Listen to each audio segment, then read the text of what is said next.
So I just got through making this exhaust. This is aluminum.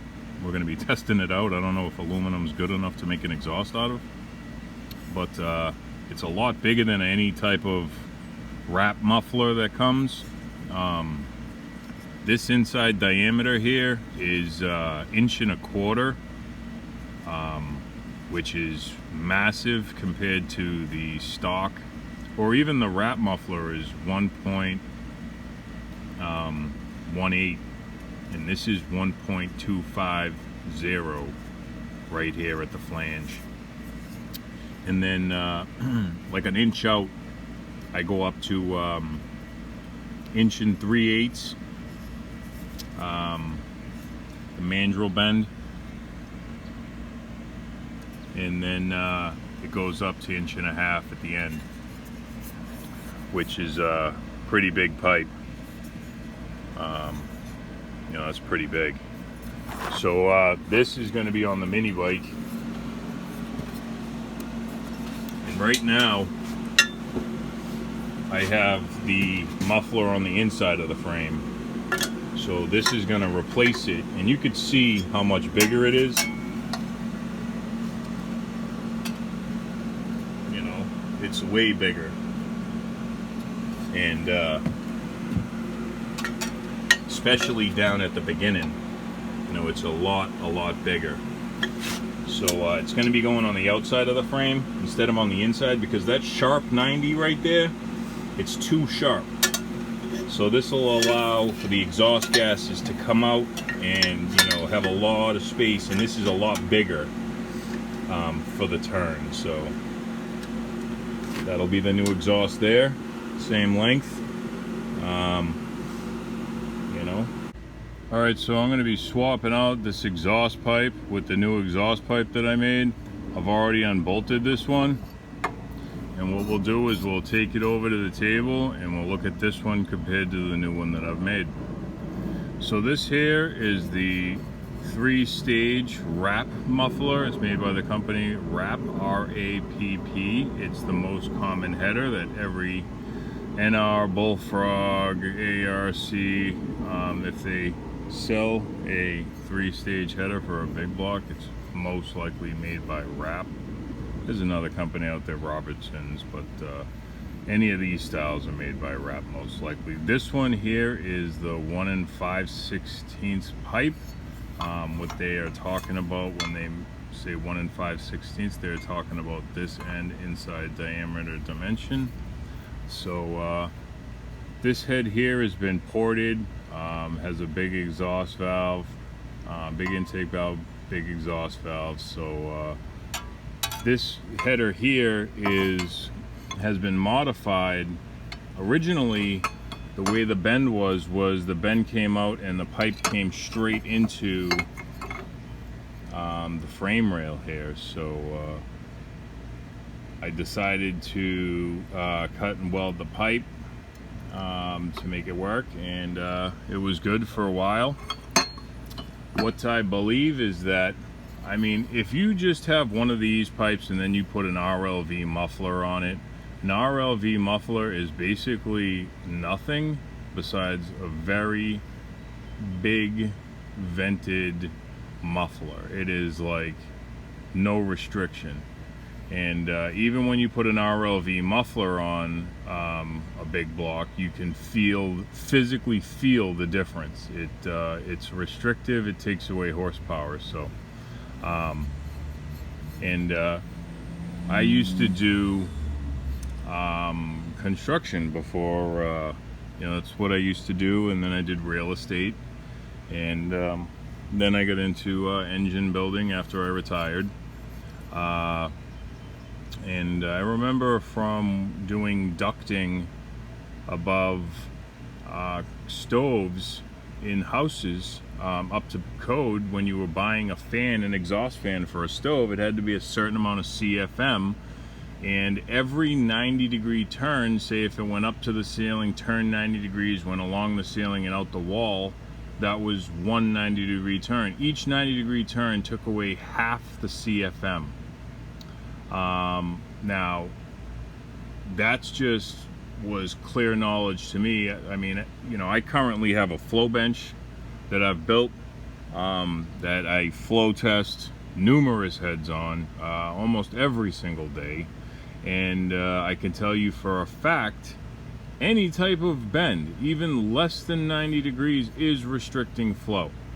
But if you look at this bend, how fast, when I cut it and moved it inside the frame rail, that actually hurt flow dramatically. That 90-degree turn being that quick is really bad for flow.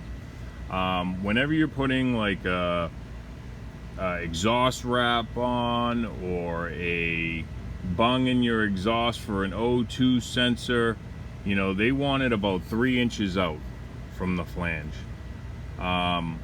3 inches out from the flange is pretty much the hottest part of the muffler.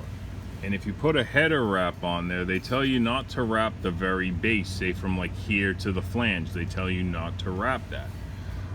The reason being is because this part of the header is extremely important. It has to do with pulling heat away from the head. It has to do with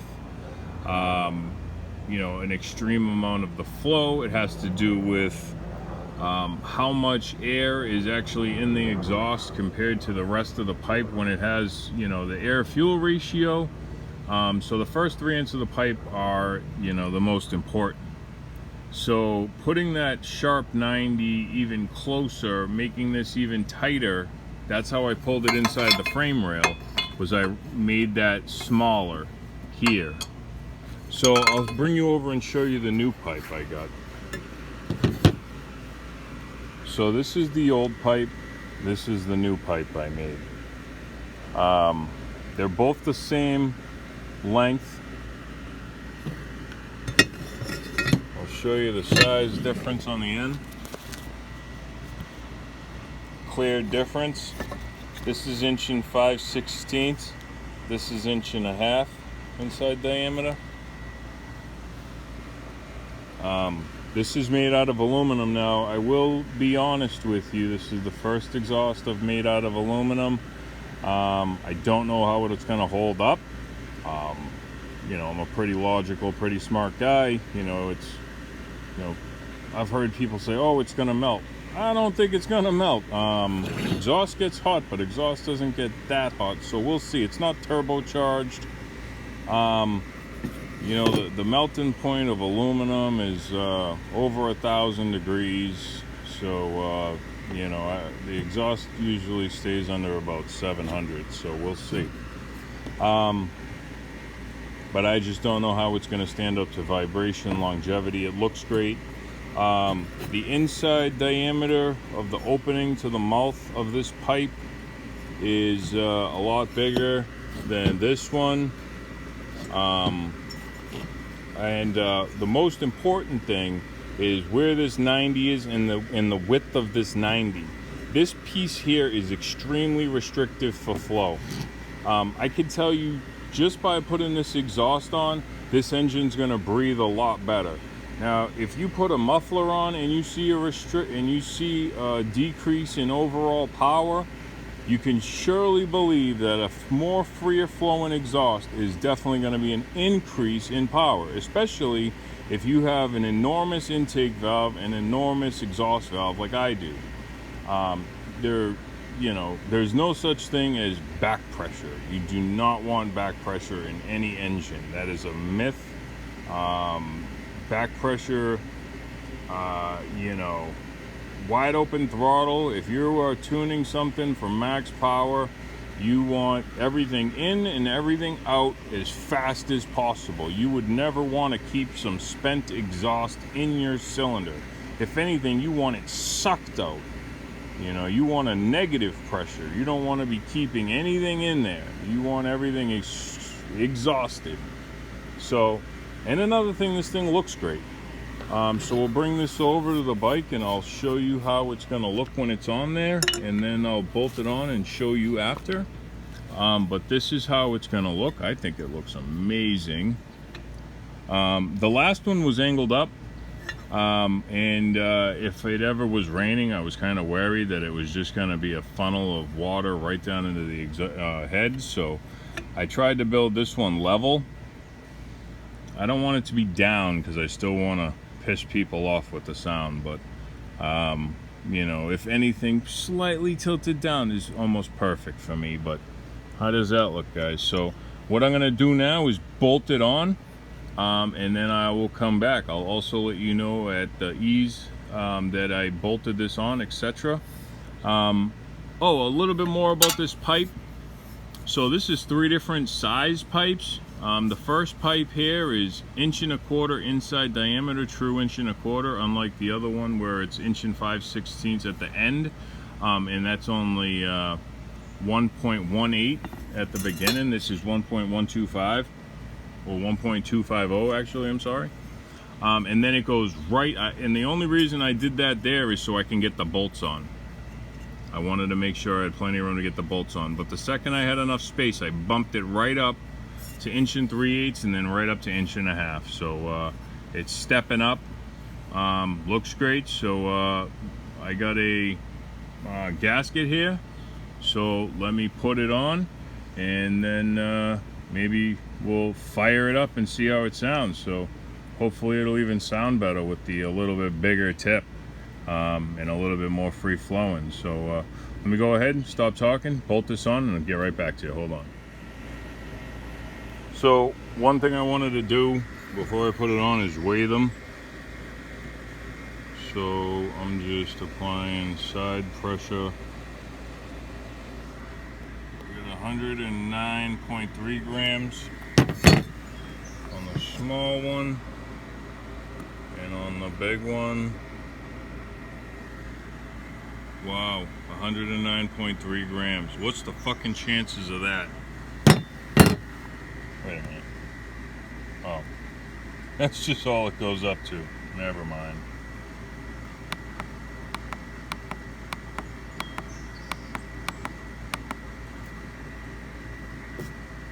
Never mind. So there it is, all installed. The new exhaust pipe, like a glove. Use some of this on the gasket just to make sure everything has a good stick, good sealing surface. It was leaking a little bit of oil, methanol, not oil, but fuel and exhaust juice before, but she's ready now. So that's the aluminum exhaust I built. I weighed this one versus this here old one. This thing is old, crusty. Bleh. And then we got the new hotness right here. Big and sexy, old and dirty. So, big sexy here. We're about to take her for a rip. What I'll do is I'll throw on a GoPro on my helmet, and we'll see. We'll go for a little cruise. Now, I weigh 300 pounds. You know, I'm 6'3", you know, 299 pounds, 301 pounds, so you're not gonna see me doing 100 miles an hour, but we'll take her for a rep, and we'll see how she runs. All right, so hold on and see it. We'll go for a rep.